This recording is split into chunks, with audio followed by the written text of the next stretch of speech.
Bueno, ¿cómo andan? Hoy nos vamos a meter de lleno en un texto que es clave de Sigmund Freud, de allá por 1895. Vamos a tratar de desarmar su visión, que es bastante compleja, sobre qué es lo que causa realmente una neurosis. Es una de esas ideas que, créanme, cambió las reglas del juego para siempre.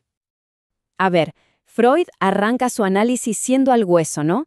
Se enfrenta a una idea que en su época estaba súper instalada, la de que si tenías una predisposición hereditaria, listo, ya estabas condenado a padecer una neurosis.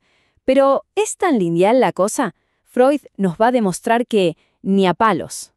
Y acá, con esta frase, es donde Freud patea el tablero. Ojo, no es que diga que la herencia no importa, para nada. La reconoce, le da su lugar, pero se niega en redondo a aceptarla como la única y todopoderosa explicación. Y es justamente esta negativa la que le abre la puerta para pensar un modelo muchísimo más interesante y complejo. Bien, para desmenuzar bien su propuesta, vamos a seguir un recorrido. Primero, vamos a ver qué onda con la herencia.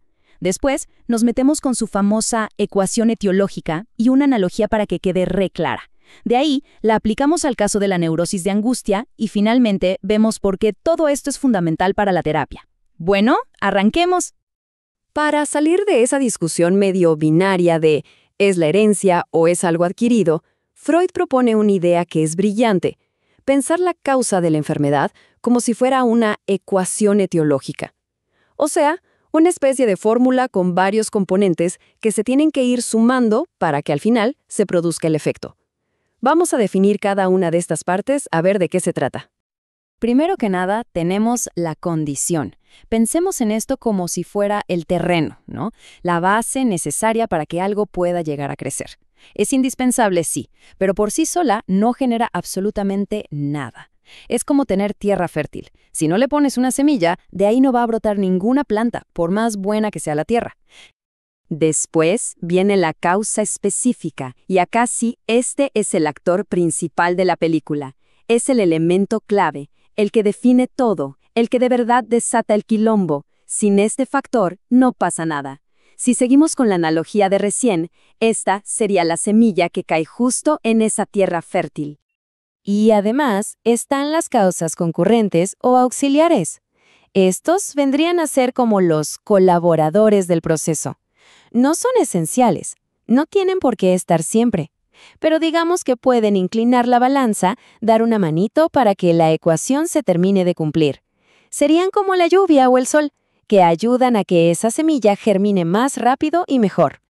Y por último, la causa desencadenante. Pero ojo al piojo acá, que esto no es un tipo de causa en sí misma, sino más bien una posición en el tiempo. Es sencillamente el último factor que se suma a la ecuación, la famosa gota que rebalsó el vaso, sin que importe si era una condición, una causa específica o una auxiliar. Es una cuestión puramente de timing. Bueno, sé que todos estos conceptos pueden sonar medio abstractos, un poco teóricos. Por suerte, el mismísimo Freud nos tira a un centro y nos da una analogía médica, que es súper clara para que entendamos cómo funciona esta ecuación en la vida real. La verdad que la analogía es brillante. Fijémonos, en la tuberculosis, la predisposición hereditaria a tener, qué sé yo, pulmones débiles es la condición. Pero sin el bacilo de Koch, que es la causa específica, no hay tuberculosis. No importa qué tan débiles seamos pulmones. Y otros factores como el estrés, el agotamiento, son solo causas auxiliares que le hacen el aguante al bacilo. Así, el modelo se entiende perfecto, ¿no? Bárbaro. Ahora que tenemos el modelo bien clarito con un ejemplo del campo de la medicina, veamos cómo lo usa Freud para explicar lo que a él le quema en las manos, la neurosis de angustia. Acá es donde vemos la genialidad de su pensamiento en plena acción. Y acá, señoras y señores, está la jugada maestra de Freud. La herencia no es que desaparece, sigue estando ahí, pero queda relegada al rol de condición.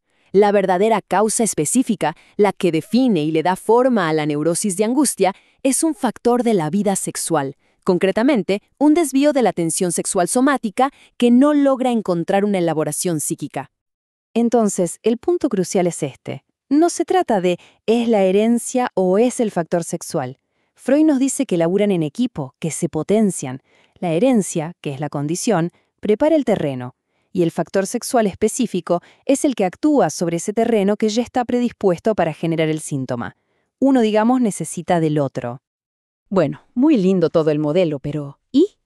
¿Para qué sirve todo esto? ¿Cuál es la implicancia práctica de este esquema para alguien que está en la clínica, para un terapeuta? Bueno, acá es donde toda esta formulación teórica demuestra su poder y, sobre todo, su utilidad. Esta frase es para enmarcarla, resume todo. Lo que Freud nos está diciendo es, che, ¿de qué nos sirve quedarnos con que la causa es la herencia? No podemos cambiarle la herencia a un paciente. Es un factor estático, es inmodificable. El verdadero foco de la terapia, donde realmente hay una posibilidad de cambio, tiene que estar en la causa específica. Y esto, la verdad, ilustra de una manera genial la diferencia entre un diagnóstico que te paraliza y una intervención que pone las cosas en movimiento. La terapia, para Freud, no es solo entender, es actuar.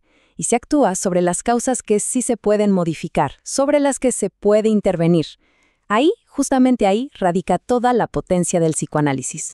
Y para cerrar su argumento, Freud lo resume todo en estas 3 tesis, que son bien potentes y que distribuyen los roles de cada factor. A ver, la cantidad, o sea, el balance de fuerzas, decide si aparece o no una neurosis. La herencia define qué tan grave va a ser. Funciona como si fuera un amplificador. Y el factor sexual específico es el que le da su forma particular, el que define si va a ser una neurosis de angustia, una histeria o cualquier otra cosa. Y al final, esta es la pregunta que nos queda picando, ¿no? Si la enfermedad es el resultado de una suma de factores, de una ecuación que da un resultado positivo, la cura es el arte de restar o de modificar uno de esos componentes para que la ecuación ya no se cumpla, para que el resultado cambie. Y esa precisamente es la tarea del análisis.